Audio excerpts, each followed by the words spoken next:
children, what what did you? Why did you play that? I mean, that play a role play, the plays. What is it about? All about? Why? What date is today? What Sunday is today? Easter Sunday. Today is Easter Sunday. So you remember your whole message, right? The whole message is Jesus was suffer on the cross for our sins. He died on the cross, and he rose on the third day. Right? That's the main message, right? Yeah. So a couple, tourist couple went to Jerusalem one time. Okay? It's a joke. So after I finish, you better love. Okay? So a tourist couple went to Jerusalem. Suddenly his wife passed away in Jerusalem. So he tried to take her back to the US, and he talked with the authorities, and the authorities said, if you bury her here in Jerusalem, it will cost you $300. But if you want to take her back to US, it will cost you $5,000 US. Which one you want to choose? Wait. He asked again. What is the price, the cost again? If you bury here, it will cost you $300. If you take her back, it will cost you $5,000 US. What do you want to choose? He said, oh, I better take 5,000 one. Why? Why do you want to take it back? He said, okay, I heard 2,000 years ago, there was a man named Jesus who died and buried here. And 3 days, he rose, he resurrected. I can't give her that chance. I better take her with me. So, that's the Easter joke. So, the main message is Jesus rose, right? And what did Jesus say? What did Jesus say? What will happen to us after we die? What will happen to us? Yes, did he? We will? Yeah. Yes. What else? Yeah, we will be raised by Jesus. But we need to believe in him, right? We need to believe in him. We need to accept Jesus as our Lord and Savior. Then we will be raised. So let us see the Bible verses. Okay. John chapter 6, verse 37 to 40. I will read it for you. This is the words that Jesus himself said to his disciple. He made a promise. Anyone who believes in him will be saved. So that is our ultimate goal of being Christian. Okay, being Christian. So our ultimate goal is that one day we will be raised as Jesus was raised by God. We will be raised by him one day, and then we will get to heaven together with him. So this is the words of Jesus that we read in John chapter 6, verses 30. I will read it from 35. Okay, listen carefully. It's from the ESV version. Okay,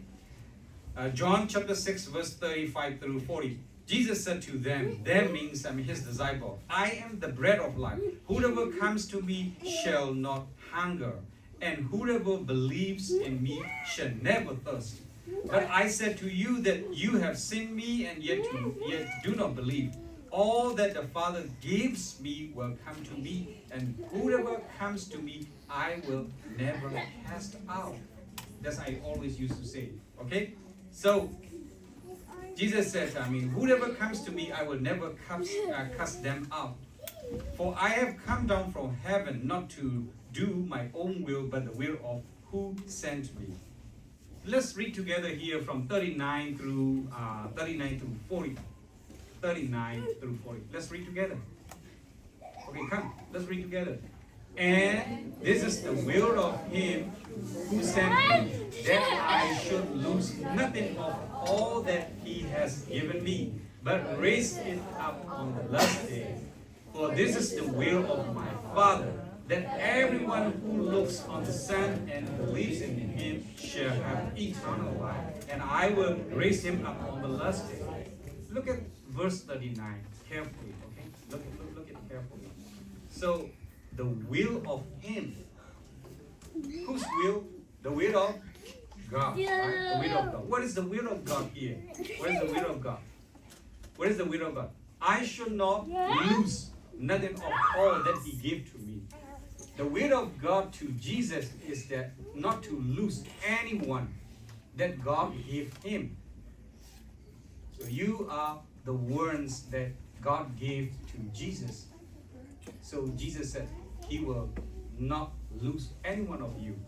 And instead of that, he said, for this is the will of my Father, that everyone who looks on the Son, okay? Looks on the Son and believes in him. So anyone who looks on Jesus and believes in him will have eternal life. That's Jesus said. So look Jesus and believe in him, then you will have eternal life. Okay? Soကျွန်တော်တို့မြန်မာပြည်မှာနေခဲ့မှုတဲ့လူတွေကကျွန်တော်တို့သိတယ်နော်ကျွန်တော်ဗုဒ္ဓဘာသာကိုနှိမ့်ချပြီးတော့ဒါမှမဟုတ်လေဗုဒ္ဓဘာသာကိုကျွန်တော်ဟုတ်ခတ်ပြီးပြောနေတာမဟုတ်ဘူးဒါပေမဲ့ကျွန်တော်ကရှင်ပြစေချင်တာပေါ့နော်ကျွန်တော်တို့သိတယ်ဇေဒီပထိုးဆိုတာကျွန်တော်ကြားတယ်နော်ဒါတော့အကျမ်းပြင်းကျွန်တော်သိတယ်လို့နော်ကျွန်တော်တို့သိတာဇေဒီလို့ပြောတဲ့အခါမှာနော်တချို့သောဇေဒီတွေမှာကဘာရှိတယ်လဲဆိုလို့ရှိရင်ကျွန်တော်တို့ဗုဒ္ဓရဲ့ဓာတ်တော်မူတော်တွေကိုဌာပနာထားတယ်ဆိုတာကျွန်တော်သိရတယ်နော်ဆိုတော့ဗုဒ္ဓကနော်တိဋ္ဌထမင်းသားကကျွန်တော်ခရစ်တော်ထက်နှစ်ပေါင်း900ကျော်ဆောပြီးတော့လောကမှာသက်ရှိတယ်ဆိုတော့သူ့ရဲ့ဓာတ်တော်မူတော်တွေကိုကျွန်တော်တို့ဇေဒီတို့တချို့မှာဌာပနာထားတယ်အဲ့ဒီထက်ကနမူနာသူ့ကရွှေဘုံဇေဒီတော်မှာလည်းဗုဒ္ဓရဲ့သူ့ရဲ့ဓာတ်တော်မူတော်ရှိရဲဆိုတာကိုသိရတယ်ကျွန်တော်ဗာပြောချင်တယ်လဲဆိုရင်နော်ဗုဒ္ဓရဲ့ခန္ဓာကလောကမှာလွန်ခဲ့တဲ့နှစ်ပေါင်းခရစ်တော်ရဲ့ရှေ့နှစ်ပေါင်း900လောက်ဆောပြီးတော့ရှိခဲ့900လောက်ဆောပြီးတော့နှစ်ပေါင်း900ဆိုတာနည်းနည်းတော့အချိန်ပေါ့နှစ်ပေါင်း900လောက်ဆောခဲ့တဲ့အချိန်မှာရှိတဲ့ဗုဒ္ဓရဲ့တတ်တော်မူတော်လူတွေကကောင်းဆုံးသိလို့မှအဲ့ဒီဌာပနာထားနိုင်နော်ဒါပေမဲ့အဲ့ဒီနောက်ပိုင်းနှစ်ပေါင်း2000လောက်မှပေါ်လာအဲ့နောက်ပိုင်းနှစ်ပေါင်း900လောက်မှပေါ်လာနှစ်ပေါင်း900လောက်မှပေါ်လာတဲ့ခရစ်တော်ရဲ့နော်ခရစ်တော်ရဲ့ခန္ဓာနဲ့ပတ်သက်တဲ့နော်တို့မြန်မာစကားနဲ့ပြောမယ်ဆိုရင်ခန္ဓာနဲ့ပတ်သက်တဲ့တတ်တော်မူတော်ကမရှိဘူးကျွန်တော်ခရစ်ယာန်ဘာဖြစ်လို့နှစ်ပေါင်း900လောက်နောက်ကျပြီးမှပေါ်လာတဲ့ခရစ်တော်ရဲ့တတ်တော်မူတော်မရှိရဘူးဆိုတော့ကျွန်တော်တို့ယုံကြည်သူတွေဒီခရစ်တော်မှာကြံခဲ့စရာတတ်တော်မူတော်ဘာမှမရှိဘူးခရစ်တော်ကရှင်ပြန်ထမြောက်တဲ့ဘုရားဖြစ်တယ်လို့ပြောတယ်အဲ့လိုပြောမယ်ဆို shrine လို့ခေါ်တယ်နော်အဲ့ဒီရဲ့ကျွန်တော်တို့ဇေဒီပထိုးတို့ဒီမဟုတ်ကျွန်တော်တို့အတိမတ်ပြုမဲ့နေရာခရစ်တော်နဲ့ပတ်သက်ပြီးကျွန်တော်တို့မှာမရှိ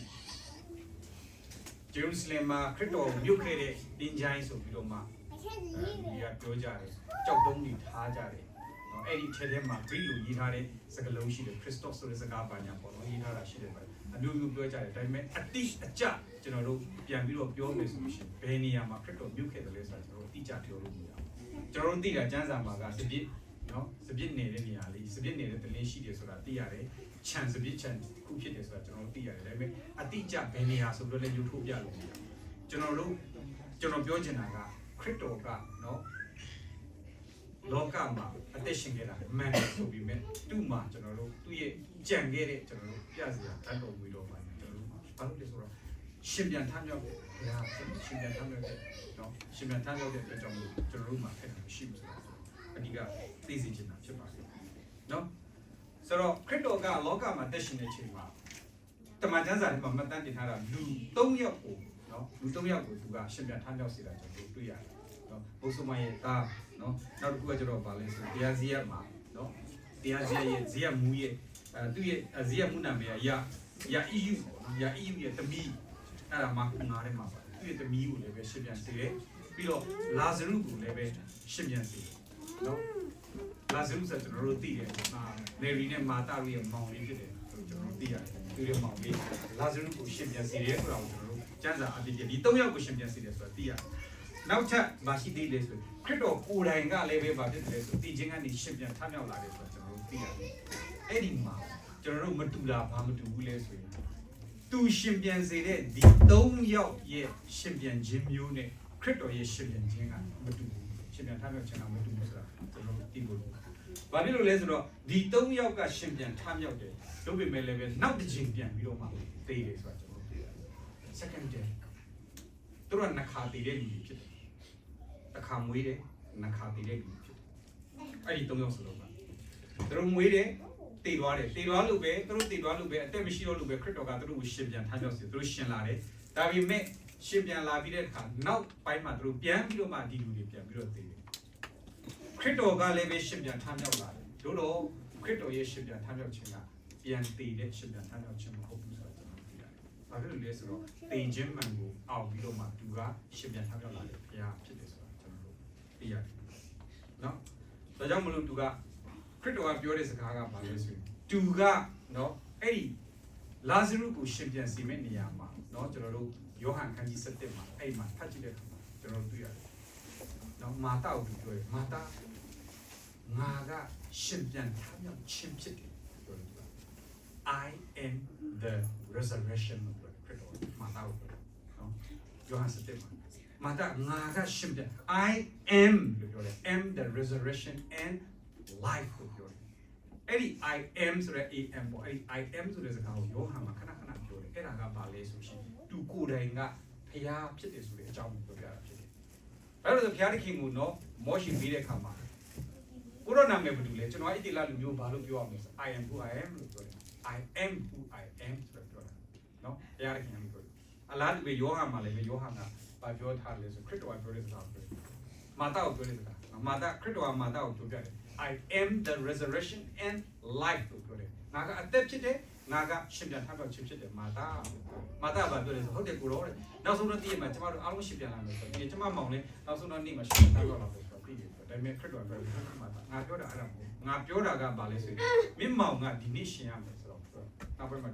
ကြီးတဲ့အတိုင်းနဲ့ခေါ်တယ်လာဇရုထွက်လာတယ်ဘာလို့လဲဆိုတော့သူက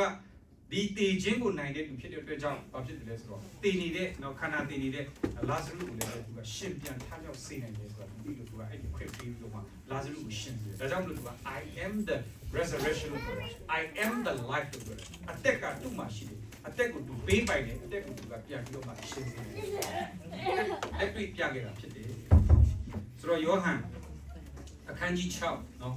အငယ်30ခွန်ကနေစပြီးတော့ကျွန်တော်တို့နော်ဒီမှာလည်းကျွန်တော်တို့တွေ့ရတယ်နော်ဒီမှာလည်းနောက်ဆုံးတော့နေ့မှာရှင်ထားမယ်ပြောတယ်နော်ဆိုတော့ဒီမှာနော်ကျွန်တော်25ကိုကျွန်တော်တို့ကြည့်အောင်နော်ဒါတူတူဖတ်ရအောင်25ကိုနော်ယေရှုကလည်းငါဒီထမ်းမြောက်ခြင်းအကြောင်းအသက်ရှင်ခြင်းအကြောင်းဖြစ်၏ငါကိုယုံကြည်တော်သူသည်တည်လွန်တော်လည်းရှင်နော်ဘာလဲဆိုတော့ထမ်းမြောက်ခြင်းအကြောင်းအသက်ရှင်ခြင်းအကြောင်းဖြစ်၏ဒါပေမဲ့သူကအင်္ဂလိပ်လိုပြောတာဆိုတော့ I am the resurrection I am the life နော်ဆိုတော့သူဖြစ်တယ်ဆိုတဲ့အကြောင်းကိုပြောပြတယ်နော်ဟုတ်ပြီဆိုတော့ကျွန်တော်တို့ယောဟန်နောက်ထပ်ယောဟန်အခန်းကြီး6နော်အငယ်30ခွန်ကနေကျွန်တော်တို့ဖတ်ရအောင်နော်30ခွန်ကနေကျွန်တော်တို့40ထိကျွန်တော်တို့ဖတ်ရအောင်ဆိုတော့ဒါလည်းကျွန်တော်တို့ခရစ်တော်ကိုယ်တိုင်ပြောထားတဲ့အင်တန်မှအရေးကြီးတဲ့အကြောင်းအရာပေါ့နော်ကျွန်တော်တို့ဖတ်ရအောင်နော်ယောဟန်ခန်းကြီး6နော်အငယ်30ခွန်နဲ့စပ်ပါမယ်ခဘဲတော်ဒီငါအားပေးတော်မူသည်များတော်သူတို့ဒီငါထံသို့လာကြသည်ငါထံသို့လာတော်သူငါဒီအလင်းမပဲအကြောင်းကငါဒီကိုအလိုတို့လက်ချင်းကကောင်းကင်မှာစစ်တဲ့မဟုတ်ငါကိုဆေလွတ်တော်မူသောသူဤလိုတော်တို့လက်ချင်းကစစ်တဲ့သည်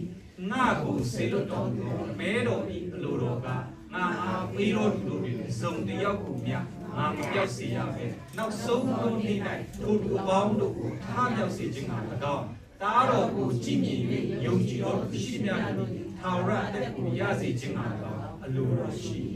ငါဒီလည်းနောက်ဆုံးသောနေ့၌ထိုသူတို့ကိုထားမြောက်စေမည်မိန့်တော်မူ၏ဟုတ်ပြီနော် 39မှာကြည့်အောင်သေးစိတ်ကြည့်အောင်နော်သူ့ကိုပေးထားတဲ့ခရစ်တော်ကိုဘုရားခင်ကပေးထားတဲ့လူတွေတယောက်အဲ့ဒီလူတွေအားလုံးကသူစီလာတယ်ပေးထားတဲ့လူတွေကလာလိမ့်မယ်နော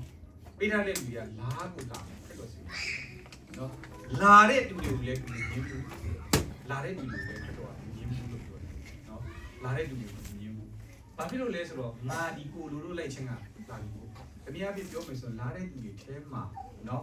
်လာတဲ့လူတွေအထဲမှာခရစ်တော်ရဲ့အလိုနဲ့မကြတဲ့လူတွေလည်းပါတယ်ဒါပေမဲ့မငြင်းဘူးလေဘာလို့မငြင်းရတဲ့အကြောင်းရင်းကဘာဖြစ်လို့လဲဆိုတော့နော်ငါအလိုလိုလိုက်ခြင်းကကောင်းကင်စစ်တက်ပြီမဟုတ်ဘူးငါအဖအလိုလိုစစ်တက်တယ်အဖရဲ့လူကသူ့စီလာတဲ့သူ့ကိုပေးထားတဲ့လူတွေတယောက်မှမ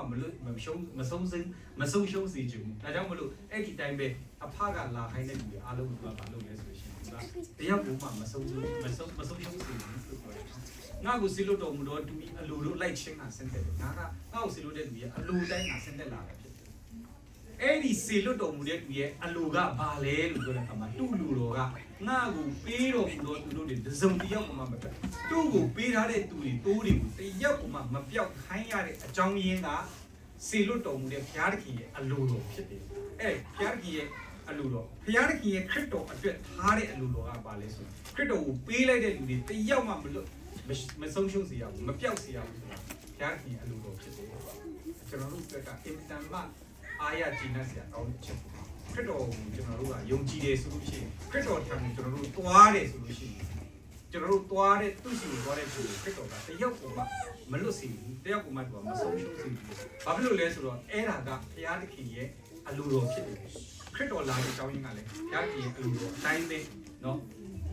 ဆောင်ရွက်ဖို့အတွက်လာတာဖြစ်တယ်ပြီးတော့နောက်ထပ်အရေးကြီးတာဘာရှိသေးလဲဆိုလို့ရှိရင်မပြောက်စေရပဲနောက်ဆုံးသောနေ့၌ထိုသူပေါင်းတို့ကိုထားမြောက်စေခြင်းကနော်သားတော်ကိုကြည်မြည်ယုံကြည်တော်သူရှိတဲ့ထာဝရတက်ကိုရစေခြင်းကအလိုတော်ရှိတယ်နောက်ထပ်ဘုရားသခင်အလိုတော်ရှိတာကဘာလဲဆိုအဲ့ဒီလူတွေအားလုံးကိုနောက်ဆုံးသောနေ့မှာထားမြောက်စေဖို့အလိုတော်ရှိတယ်နော်ထားမြောက်စေဖို့အလိုတော်ရှိတယ်ပြီးတော့ဗာလဲဆိုတော့သားတော်ကိုကြည်မြည်၍ယုံကြည်တော်သူရှိတဲ့လူတွေထာဝရတက်ကိုရစေခြင်းကအလိုတော်ရှိတယ်သားတော်ကိုကြည်နော်သားတော်ကိုကြည်တယ်သားတော်ကိုကြည်တယ်ဆိုတော့ကျွန်တော်တို့သိတယ်ဘာအတွက်ကြည်တယ်လဲဆိုအသက်ချမ်းသာရဖို့အတွက်ကြည်တယ်လုံခဲ့တဲ့ပတ်မှာကျွန်တော်တို့ကြားတယ်မလားကျွန်တော်တို့ခဲ့တဲ့ပတ်မှာကြားခေါ်တဲ့ချက်မှာပါတယ်နော်ကျွန်တော်တို့မွေပေါက်ပြီးတော့မှမီးမွေပေါက်ပြီးတော့မီးမွေကိုကြည်တဲ့တိုင်းကအနာသက်တာရတယ်ဆိုတဲ့အကြောင်းကိုဆက်ပြီးဝင်ခေါ်သွားတယ်အဲ့လိုသားတော်ကိုကြည်တဲ့သူတွေနော်ခရစ်တော်ကိုအသက်ချမ်းသာဖို့အတွက်တေခြင်းမှလွတ်မြောက်ဖို့အတွက်ကြည်တဲ့သူတွေအဲ့ဒီမျက်စိနဲ့ကြည့်တဲ့လူတွေကဘာဖြစ်လဲဆိုလို့ရှိရင်เนาะကြည့်တဲ့လူရှိသမျှတို့ဒီကြည့်ပြီးတော့ယုံကြည်တဲ့လူတွေเนาะသူတို့အဲ့ဒီလူတွေအားလုံးဘာဖြစ်တယ်လဲဆိုတော့ထာဝရအသက်ရစေမယ်ပြီးတော့ဗာလေငါဒီနောက်ဆုံးနေ့နဲ့ထိုလူတို့ကိုထားမြောက်စေမယ်အဲ့ဒီလူတွေကိုနောက်ဆုံးနေ့မှာထားမြောက်စေမယ်เนาะထားမြောက်စေဒီနေ့ကျွန်တော်တို့เนาะဒီမှာကျွန်တော်တို့ဒီပန်းနေထားတယ်ကလေးတွေပြဆက်ပြသွားတယ်เนาะဒီကဘာလုံးမှာရှိတဲ့လူတွေဒီနေ့က Easter Sunday ဆိုတော့ကျွန်တော်ကျင်းပနေတယ်ကျွန်တော်တို့လူနေပြီမယ်အဓိကကျွန်တော်တို့ယူရတာပါလဲဆိုရှင်ကျွန်တော်တို့ပွဲလန်းတပီကိုကျွန်တော်တို့တိတ်ပြီးတော့မှဦးစားမပေးချင်ဘူးပွဲလန်းတပီကိုဦးစားပေးလိုက်တဲ့ခါကျလို့ရှိရင်အရေးကြီးတာပျောက်သွားမှာကျွန်တော်တို့ Christmas ဆိုတဲ့စကားကိုအကျေကြီးခဏဟိုကျွန်တော်တို့တိတ်ပြီးတော့မပြောချင်တာအရေးကြီးတာပါလဲဆို Easter လည်းတလို့ပဲ Easter ဆိုတဲ့စကားကိုကျွန်တော်တို့အနဲ့မဖွင့်တော့ဘူးเนาะတချို့နေရာတွေမှာ Easter ဆိုတာ E ဆိုတာပါလဲ A ဆိုတာပါလဲ S ဆိုတာပါလဲဆိုတော့တရားဟောချက်ဟောလိမ့်မယ်အဲ့ဒါဆိုရင်တော့ဘုရားเนาะ E A S A E 6လို့ဆိုတော့ကျွန်တော်ဒီနေ့ဟောမယ့်ချက်က6ချက်ရှိတယ်ဆိုလို့ရှိရင်ပြန်ကြတော့မှာဆိုတော့တချို့အဲ့လိုဟောကြတယ်เนาะတစ်ချက်ချင်းစီ E ဆိုတာဘာပေါ့เนาะဆိုတော့အဲ့လိုဟောကြတယ်အဲ့လိုမဟုတ်ကျွန်တော်အဲ့ဒီ Easter ကိုကျွန်တော်တို့ခဏထားလိုက်နာမည်ကတော့ကျွန်တော်တို့ Easter လို့ပြောတယ်ဒါပေမဲ့အဓိကဘာအတွက်ကျွန်တော်တို့เนาะဘာအတွက်ကျွန်တော်တို့ပြုတာလဲဆိုအဓိကတလုံးနဲ့ကျွန်တော်တို့ပြောမယ်ဆိုချုပ်ပြီးတော့ပြောမယ်ဆိုလို့ရှိရင်ခုခေတ်ကအချိန်လဲတိတ်မရှိတော့လူရရှိပြောလဲတိတ်မကြိုက်ဘူးเนาะဆိုတော့ဗီဒီယိုတော့မှ short မှာပဲကြိုက်တယ်ရှည်ဘူးမှမကြိုက်ဘူးဆိုတော့လိုရည်သူရှင်ပဲပြောမယ်ဆို Easter လို့ပြောတဲ့ခါလဲအဓိကကျွန်တော်တို့ပြောတဲ့အချုပ်ချက်ပဲကျွန်တော်တို့ပြောချင်တာပါလဲဆိုရှင်ပြန်ထားရချင်တယ် resurrection ကိုပြောနေတာကျွန်တော်တို့ပျော်တယ်ဆိုရင်လည်းအဲ့ဒီ resurrection တက်ပျော်နေတာမျော်လင့်တာလေအဲ့ဒါကိုမျော်လင့်တာနော်ကျွန်တော်တို့ကျင်းပနေတာလေအဲ့ resurrection ပဲကျင်းပနေတာအဲ့မှာကျွန်တော်တို့လူရင်းသူရှင်မေးမယ်ဆိုဘယ်လိုလုပ်ရနိုင်မလဲရှင်းရှင်းလေးပဲအဖြေကခရစ်တော်ကိုကြည့်မယ်ခရစ်တော်ကိုယုံမယ်ဒါဆိုရင် resurrection ရမယ်ရှင်ပြန်ထမြောက်တာရမယ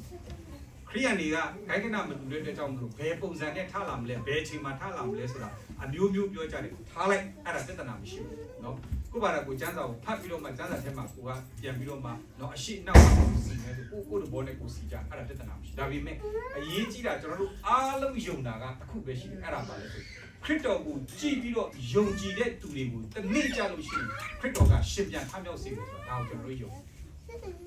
ါကြောင့်ခရိယန်တွေကယူဖို့ဘူ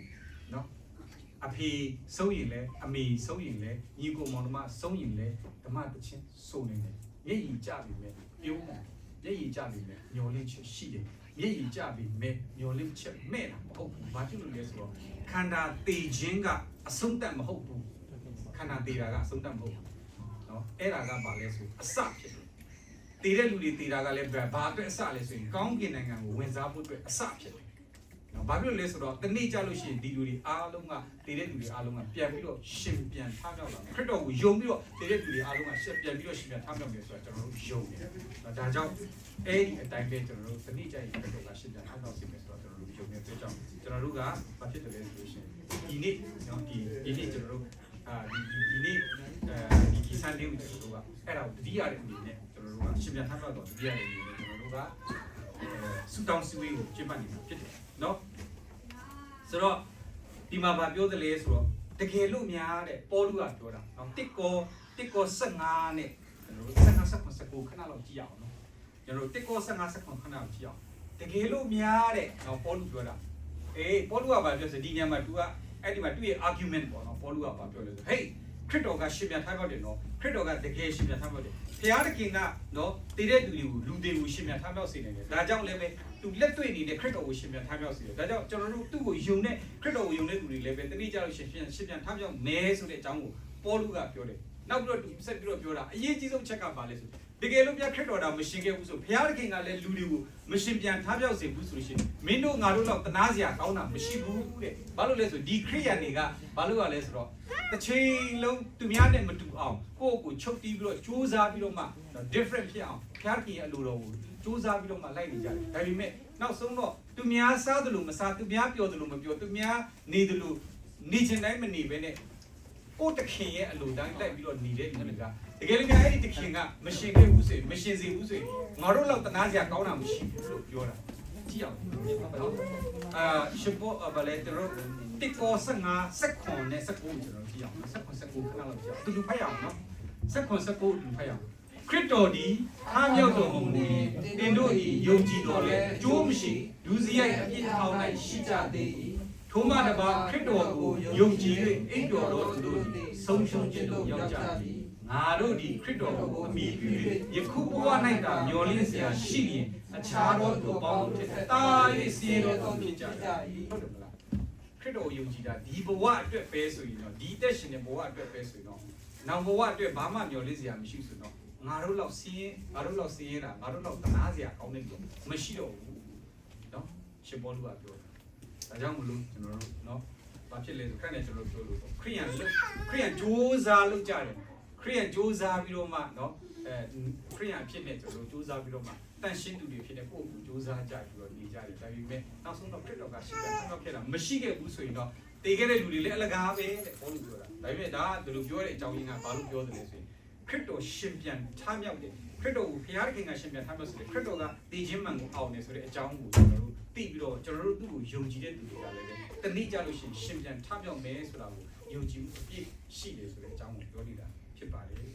ဒီနေ့ကျွန်တော်ဗာပြောချင်တယ်လဲဆိုလို့ရှိရင်တော့အရေးကြီးဆုံးကပါလဲဆိုတော့နောက်ထပ်တစ်ချက်အရေးကြီးတာကကျွန်တော်တို့เนาะတတိတရားဘုရားပါလဲဆိုလို့ရှိရင်ကျွန်တော်တို့ရဲ့မျှော်လင့်ချက်ယုံကြည်သူရဲ့မျှော်လင့်ချက်เนาะ